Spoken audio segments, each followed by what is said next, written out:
यदि आप नित्य प्रतिदिन सवारे प्रातः काले जागो छो અને ત્યારે આ ચારનું સ્મરણ કરો છો તો ત્યારબાદ આપના જીવનમાં જે થશે તે આપને અચંબિત કરનારું હશે।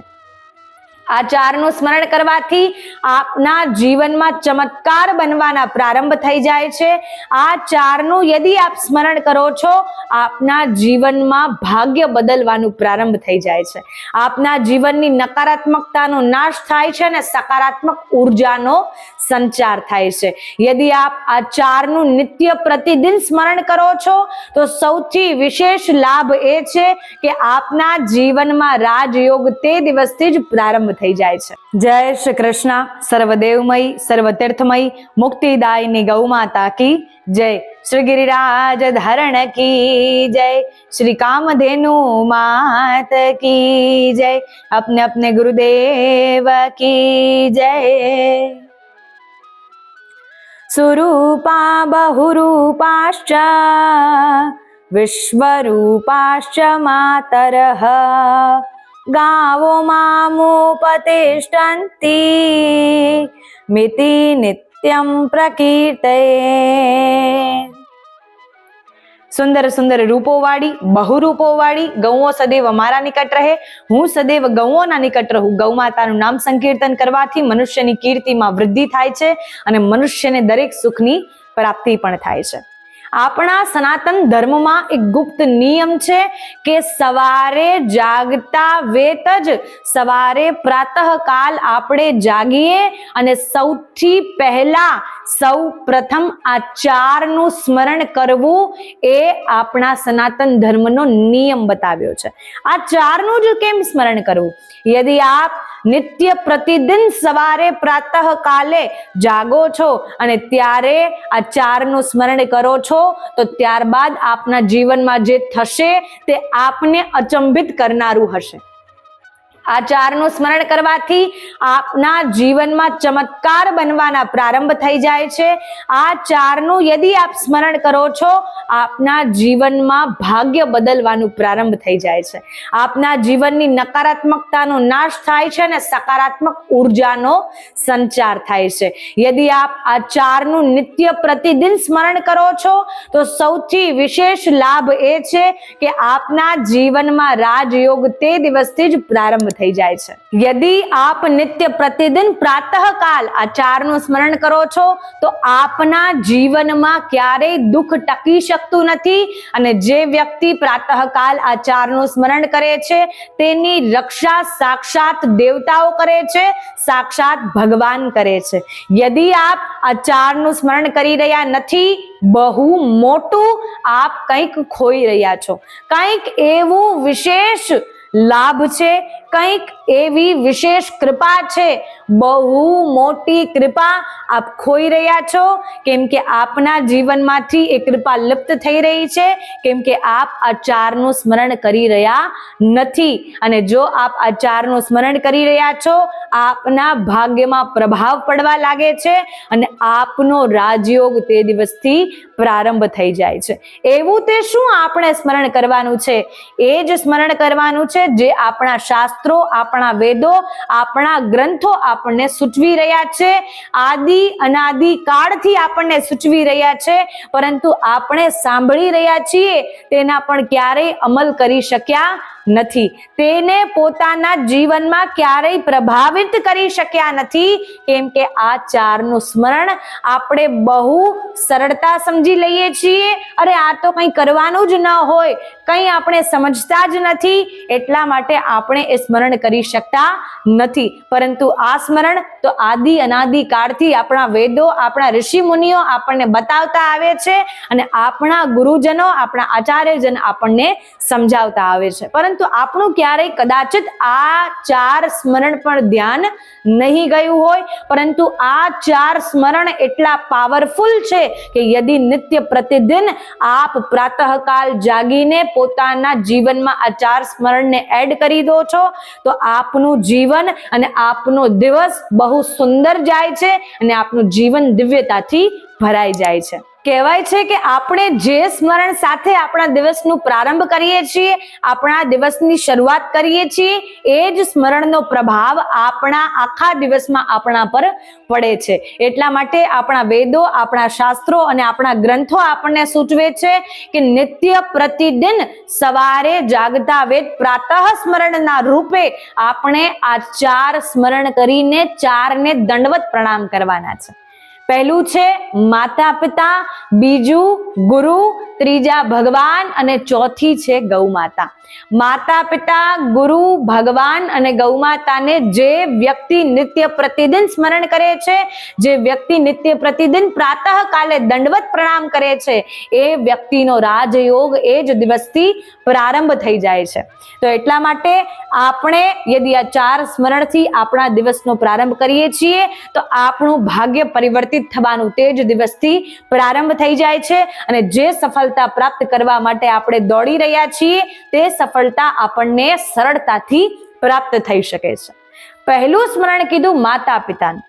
તો માતા પિતાનું સ્મરણ કરવાથી આપણા જીવનમાં એક અનોખું રક્ષા કવચ પ્રગટ થાય છે. એક સુરક્ષા કવચ આપણા જીવનમાં પ્રગટ થાય છે. જે સુરક્ષા કવચ હોય છે માતા પિતાના આશીર્વાદ રૂપી અને એમની કૃપા રૂપી. શાસ્ત્રોમાં કહેવામાં આવ્યું છે માતા નિર્માતા ભવતી, કે માતા એક જીવનું નિર્માણ કરે છે, માતા એક ભવિષ્યનું નિર્માણ કરે છે અને એ નિર્માણને સુંદર આકાર આપે છે પિતા. જે પ્રકારે કુંભાર એક માટીનું નિર્માણ કરે છે અને તેનું નિર્માણ કર્યા બાદ તેને ખૂબ પોચી કરે છે, તેનામાં જલની આવશ્યકતા હોય, જલ ઉમેરે છે, તેને સુંદર આકાર આપવાનો પ્રયાસ કરે છે અને ત્યારબાદ એને પાકો આકાર આપે છે અને ત્યારબાદ એ સુંદર માટલું ઘડાઈને તૈયાર થાય છે, એક સુંદર જગ ઘડાઈને તૈયાર થાય છે અને જે ઉપયોગમાં આવી શકે છે. તો એ જ પ્રકારે માતા પિતા પણ એક જીવનું નિર્માણ કરનારા છે અને એ નિર્માણને સુંદર આકાર આપીને તેના જીવનમાં સફળતા પ્રાપ્ત કરાવવા માટે સક્ષમ કરનારા છે અને સમર્થ કરનારા છે. આપણા શાસ્ત્રોમાં કહેલું છે માતૃદેવો ભવ પિતૃદેવો ભવ, કે માતા પિતા એ સાક્ષાત દેવતા સમાન છે. કે આપણા જીવનમાં યદિ કોઈ સુરક્ષા કવચ રૂપે કોઈ કાર્ય કરી રહ્યું હોય તો એ માતા પિતા છે. આપણા જીવનમાં યદિ કોઈ નિસ્વાર્થ રૂપે સદૈવ આપણી સેવા કરી રહ્યું હોય, સંતાનોની સેવા કરી રહ્યું હોય, એ માતા પિતા સિવાય કોઈ બીજું હોઈ શકે નહીં. દરેક સંબંધ કોઈ ને કોઈ સ્વાર્થથી આપણા જીવનમાં છે. પ્રેમ છે એટલે છે, સેવા છે એટલે છે, આપણી પાસે ધન વૈભવ છે એટલે છે, આપણું સુંદર રૂપ છે એટલે છે, આપણી સુંદર વાણી છે એટલે છે, આપણી પદ પ્રતિષ્ઠા બહુ ઊંચી છે એટલે સંબંધો આપણી સાથે છે. પરંતુ માતા પિતા આપણી સાથે નિસ્વાર્થ ભાવથી હોય છે. કદાચ આપણે તેનું અપમાન કરી રહ્યા હોય તો પણ માતા પિતા હૃદયથી સદૈવ આપણી સાથે જ હોય છે. માતા પિતા ક્યારેય આપણાથી દૂર હોતા નથી. હા, ઘણીવાર એવું હોઈ શકે આપણા મનની 2 વાત માતા પિતા ન સમજી શકે, માતા પિતાના મનની 4 વાત આપણે સમજી ન શકીએ. ઉંમર ગેપ છે ભાઈ, એજ ગેપ આવી જાય. ઉંમર અવસ્થા એમની મોટી છે, આપણી નાની છે. એમના મગજનો સ્તર અલગ હોય, આપણા મગજનો સ્તર અલગ હોય. ઘણીવાર એમની વાતથી આપણે સહેમતિ આપવી એ જરૂરી નથી, પરંતુ એ પણ જરૂરી નથી કે એમની દરેક વાતનું અપમાન કરવું, એમની દરેક વાતની અસહેમતિ દેવી, એમની દરેક વાતથી ડિસએગ્રી થવું. તો એટલા માટે આ જ રીતે સંબંધો ચાલે છે. એમની 4 વાત આપણને ગમતી નથી, તેને જતી કરીને તેમના ઉપકાર આપણા પર કેટલા છે તેને માન્ય ગણીએ તો તેનાથી આપણા જીવનમાં આપણે સઘળું પ્રાપ્ત કરી શકીએ છીએ. તો ત્યારબાદ બીજું દંડવત પ્રણામ છે ગુરુને. ગુરુ અર્થાત આપણા જીવનમાં એક એવું સુરક્ષા કવચ કે જે આપણને આપણું સઘળું જીવન પરિવર્તન કરવાની ક્ષમતા આપે છે. ગુનો અર્થ થાય નર્ક કે અંધકાર અને રૂનો અર્થ થાય આત્મા, પરમાત્મા. આપણે જે કોઈ પણ અંધકારમાં પડેલા છીએ, નર્કમાં પડેલા છીએ, અને નર્કમાંથી આપણને ઉગારીને ત્યાંથી ઉઠાડીને આપણને આપણી આત્મા સાથે મિલન કરાવે છે અને ત્યારબાદ પરમાત્મા સુધી પહોંચાડે છે. જે પરમાત્માને પ્રાપ્ત કરવા માટે, જેની કૃપા પ્રાપ્ત કરવા માટે આપણે નિત્ય પ્રતિદિન ભક્તિ કરી રહ્યા છીએ, સ્મરણ કરી રહ્યા છીએ, પાઠ, પૂજા, સેવા ઇત્યાદિ કરી રહ્યા છીએ, એ જ પરમાત્મા સાથે મિલન કરાવવાની સામર્થ્ય ધરાવે છે એક ગુરુ. જે ગુરુથી આપણે દીક્ષા લીધી છે, જે ગુરુને આપણે આપણા દીક્ષિત ગુરુ માનીએ છીએ, જે ગુરુને આપણે મનથી ગુરુ માનીએ છીએ, જેનાથી કંઈક આપણે શિક્ષા પ્રાપ્ત કરી રહ્યા છીએ, એ આચાર્યને, એ ગુરુને આપણે સદૈવ નમન કરવું જોઈએ, વંદન કરવું જોઈએ. કે એ ગુરુ આપણું સંપૂર્ણ જીવન બદલવાની શક્તિ ધરાવે છે. એ ગુરુનો આશીર્વાદ જ્યારે આપણા જીવનમાં આપણને પ્રાપ્ત થઈ જાય છે, ક્યારેય એ શિષ્યનું પતન થઈ શકતું નથી. કેમ કે એ તો સદૈવ ગુરુનો શિષ્ય બનીને રહે છે. એ સદૈવ કર્મ કરે છે, પોતાના ગુરુને આધીન રહીને કરે છે કે હું આ કર્મ કરું છું, મારા ગુરુને કેવું લાગશે, હું આ કર્મ કરું છું, મારા ગુરુ પ્રસન્ન થશે કે નહીં. તેના મનમાં સદૈવ એવો ભાવ, અને વાસ્તવિક ગુરુ એ જ છે જે આપણને પોતાની સાથે નહીં પરંતુ ભગવાન સાથે જોડે છે.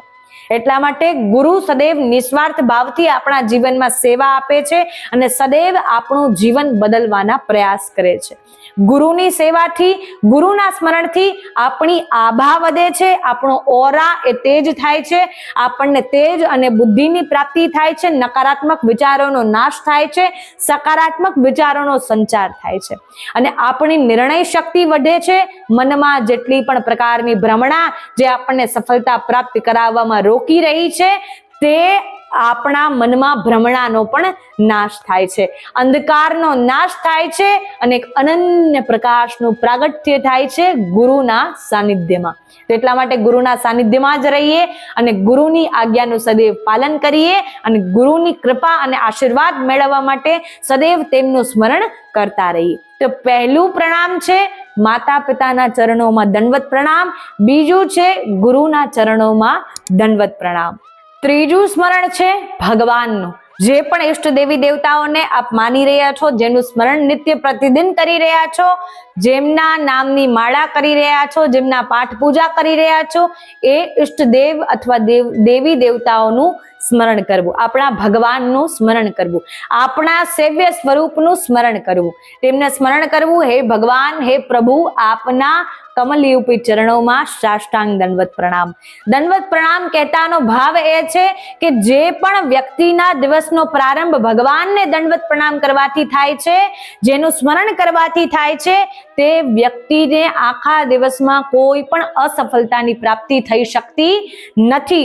અસફળતા પણ પ્રાપ્ત થાય છે, કદાચિત એક ક્ષણિક માત્ર હોય છે, પરંતુ સદૈવ રૂપથી યદી સફળતા પ્રાપ્ત કરવી છે, નાની મોટી અસફળતાઓ તો આપણા જીવનમાં આવતી રહેવાની છે. એ જ તો આપણા જીવનનો સંઘર્ષ છે, અને તે જ સંઘર્ષમાં આપણા પ્રભુ પ્રત્યેનો વિશ્વાસ એ આપણે પ્રબળ બનાવી રાખવાનો છે. તો એટલા માટે આપણે ભગવાનનું સ્મરણ કરવાનું છે. જે પણ વ્યક્તિ નિત્ય પ્રતિદિન ભગવાનનું સ્મરણ કરીને જાગે છે, તે ક્યારેય પરિસ્થિતિથી ડરતો નથી, તે સદૈવ પરિસ્થિતિઓને ડરાવે છે, તે સદૈવ સંઘર્ષ ભરી પરિસ્થિતિઓને ડરાવે છે, અને પરિસ્થિતિઓ ક્યારેય તેનું કંઈ બગાડી શકતી નથી. સંઘર્ષ ભરી પરિસ્થિતિ ક્યારેય તેનું બગાડી શકતી નથી, અને ભગવાનનું સ્મરણ કરે છે, એક અદ્ભુત શક્તિ તેનું સંરક્ષણ કરી રહી હોય છે. તેના મનમાં ભગવાનનો ભક્તિ કરવાનો ભાવ પ્રગટ થાય છે. ભગવાન દરેક સુખની પ્રાપ્તિ કરાવી દે છે. આપણે ભગવાનની ભક્તિ કરવાની છે, એટલી અનહદ ભક્તિ કરવાની છે, એટલું સ્મરણ કરવાનું છે કે જેનાથી ભગવાનને પણ થઈ આવે કે આ મારો પરમ ભક્ત છે. એટલી ભક્તિ અનહદ કરવાની છે, એટલું ભગવાનનું ભજન કરવાનું છે, એટલા પ્રભુને ભજવાના છે કે યદી આપણે ક્યારેય બોલવામાં પણ કોઈ વાત બોલી દઈએ તો ભગવાનનું કર્તવ્ય બની જાય એ વાતને, એ ઈચ્છાને પરિપૂર્ણ કરવી કે મારા ભક્તના મનનો મનોરથ છે, આ મારા ભક્તના મનનો મનોરથ, મારા ભક્તની મનની ઈચ્છા એ મારે પૂર્ણ કરવી મારું કર્તવ્ય છે. એ ભગવાનનું કર્તવ્ય બની જાય. આપણે હરિનું ભજન એટલું કરવાનું છે, એટલું કરવાનું છે, આપણા દરેક પાપોનો નાશ આપમેળે જ થઈ જાય છે.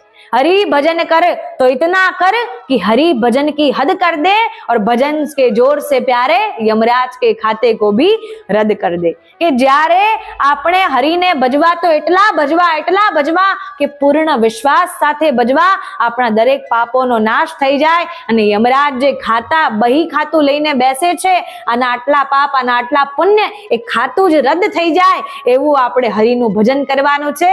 એવા આપણે આપણા ઈષ્ટ દેવી દેવતાઓનું ભજન કરવાનું છે કે આપણા પ્રભુ પર એટલો વિશ્વાસ, એટલો અનહદ વિશ્વાસ કે આપણા જીવનમાં કેટલી પણ કઠિનાઈઓ આવી રહી છે, કેટલી મુશ્કેલીઓ આવી રહી છે, કેટલી બાધાઓ આવી રહી છે, કેટલી અડચણો આવી રહી છે, કેટલાય સંઘર્ષથી આપણે વ્યતીત થઈ રહ્યા છીએ, વિચલિત થઈ રહ્યા છીએ, બીજી ક્ષણે શું થવાનું છે તેની કોઈ જાણ નથી, તો પણ પ્રભુ પર એટલો વિશ્વાસ કે મારા જીવનની નૈયા ચલાવી રહ્યા છે મારા પ્રભુ, મારું જીવન, મારું સંપૂર્ણ જીવન ચલાવી રહ્યા છે મારા પ્રભુ.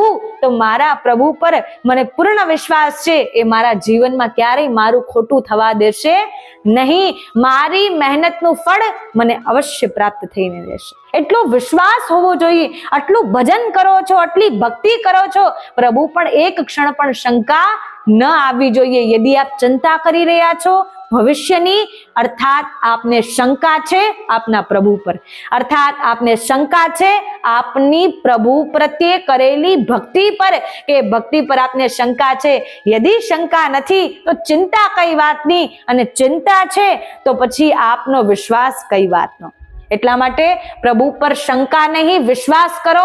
એ વિશ્વાસ આપને આપના જીવનમાં સઘળું સુખ પ્રદાન કરી શકે છે, અને એ જ વિશ્વાસ આપના જીવનમાં રાજયોગનો પ્રારંભ કરી શકે છે. તો એટલા માટે પ્રભુ પર વિશ્વાસ કરીએ, પ્રભુને દંડવત પ્રણામ કરીને આપણા દિવસનો પ્રારંભ કરીએ. ચોથું પ્રણામ છે, ચોથું સ્મરણ છે ગૌમાતાનું સ્મરણ, કે જે ગૌમાતાના શ્રીઅંગમાં 33 કોટી દેવતા બિરાજમાન છે. ગાવઃ સર્વ દેવમયી, ગૌમાતાના શ્રીઅંગમાં સર્વ દેવી દેવતાઓ બિરાજમાન છે. ગૌમાતા એ સમસ્ત વિશ્વની માતા છે. ગાવો વિશ્વસ્ય માતરઃ, ગૌમાતા સમસ્ત વિશ્વની માતા છે, અને ગૌમાતા સમસ્ત જગતનું પાલન પોષણ કરનારી છે. એટલા માટે ગૌમાતાનું સ્મરણ જ્યારે આપણે કરીએ છીએ, માત્ર ગૌમાતાનું સ્મરણ કરી રહ્યા નથી, આપણે કરી રહ્યા છીએ 33 કોટી દેવતાઓનું સ્મરણ. તો સ્મરણ કરતા જાગવાનું છે. હે ગૌમાતા, આપના કમલયુપી ચરણોમાં મારા સાષ્ટાંગ દંડવત પ્રણામ. ગૌમાતાનું સ્મરણ કરીને જાગવાનું છે, જેનાથી આપના જીવનમાં આપને દરેક સુખની પ્રાપ્તિ થશે. કેમ કે એક માતા પોતાના સંતાનોને ક્યારેય દુખી જોઈ શકતી નથી. માતા પોતે ન્યોછાવર થઈ જાય છે પોતાના સંતાનોને સુખ પ્રદાન કરવા માટે. માતા પોતાના સંપૂર્ણ જીવનનું યોગદાન કરી દે છે, બલિદાન કરી દે છે પોતાના સંતાનોને સુખ આપવા માટે. માતા ક્યારેય પોતાના સંતાનોને દુખી જોઈ શકતી નથી. માતા પોતે વિચલિત થઈ ઉઠે છે કે મારા સંતાનો સુખી રહેવા જોઈએ. માતા પોતાના સંતાનોની આંખોમાં અશ્રુ જોઈ શકતી નથી. એટલા માટે ગૌમાતા તો સાક્ષાત માતૃત્વની ભૂમિકા છે. ગૌમાતા તો સાક્ષાત વાત્સલ્યની મૂર્તિ છે. તો એ જ પ્રકારે આ ચારનું સ્મરણ કરીને આપણે નિત્ય પ્રતિદિન પ્રાતઃકાલ જાગવાનું રહેશે. જે પણ મનુષ્ય નિત્ય પ્રતિદિન પ્રાતઃકાલ જાગતા વેત આ ચારનું સ્મરણ કરીને જાગે છે, એ પોતાના જીવનને બદલતા પોતાના સમક્ષ જોવે છે. તેના જીવનની દિવ્યતા વધી જાય છે, તેના જીવનમાં પાપોનો નાશ થઈ જાય છે, લક્ષ્મીનો વાસ થઈ જાય છે, દરિદ્રતાનો નાશ થાય છે, અને સકારાત્મક વિચારોનો વાસ થઈ જાય છે. તેના જીવનમાં તેને નકારાત્મક સંઘર્ષો મેળવવા પડતા નથી, કેમ કે એ સંઘર્ષોથી સામના કરે છે આપણું સ્મરણ. આપણે જે સ્મરણ કર્યું છે તે સ્મરણ આપણા સંઘર્ષો સાથે લડે છે. તો વિચાર કરી લો, આપણી ભક્તિ અને આપણું સ્મરણ મોટું છે કે આપણે જીવનમાં કુદરતી આવેલો સંઘર્ષ મોટો છે. તો એટલા માટે આપણે યદિ આ ચારનું સ્મરણ નિત્ય પ્રતિદિન પ્રાતઃકાલ કરીએ છીએ, આપણા જીવનમાં સુખ, શાંતિ, સમૃદ્ધિની વૃદ્ધિ થાય છે. આપણને જે પણ સુખની પ્રાપ્તિ કરવી છે તે થઈ જાય છે. અને જો વ્યક્તિ આ સ્મરણ કરીને પ્રાતઃકાલ પોતાના દિવસનો પ્રારંભ કરે છે, તેને સફળતા પાછળ ભાગવાની આવશ્યકતા નથી. સફળતા સ્વયં તેની પાછળ ભાગે છે. તેને પરિસ્થિતિઓથી ડરવાની આવશ્યકતા નથી, એ પરિસ્થિતિને ડરાવવા માટે સક્ષમ બની ગયો હોય છે. તો એટલા માટે આ જ પ્રકારે આજથી જ આપણે નિર્ણય લઈએ, 21 દિવસ મારા કહેવાથી અને ગૌ માતાની પ્રેરણાથી નિત્ય પ્રતિદિન આ 4નું સ્મરણ કરીને પ્રાતઃકાળ જાગો, જેનાથી આપનું જીવન પરિવર્તિત થવાનું પ્રારંભ થઈ જશે, આપનું ભાગ્ય ચમકવાનું પ્રારંભ થઈ જશે અને આપના જીવનમાં રાજયોગનો પણ પ્રારંભ થઈ જશે. કેમ કે એમાંથી ચોથું વિશેષ સ્મરણ છે ગૌ માતાનું, અને ગૌ માતાનું સ્મરણ એ આપનું ડાયરેક્ટ ગોલોક ધામનું કનેક્શન બની જાય છે. તો આ જ પ્રકારે પહેલું સ્મરણ માતા પિતાનું, બીજું સ્મરણ ગુરુનું, ત્રીજું સ્મરણ ભગવાનનું અને ચોથું સ્મરણ ગૌ માતાનું. આપણે આપણા જીવનમાં નિત્ય પ્રતિદિન માતા પિતાને દંડવત પ્રણામ કરીએ, ગુરુને દંડવત પ્રણામ કરીએ, ભગવાનને ઇષ્ટ દેવી દેવતાઓને દંડવત પ્રણામ કરીએ અને ગૌ માતાને પણ દંડવત પ્રણામ કરીએ, જેનાથી આપણું સગળું જીવન બદલાઈ શકે છે.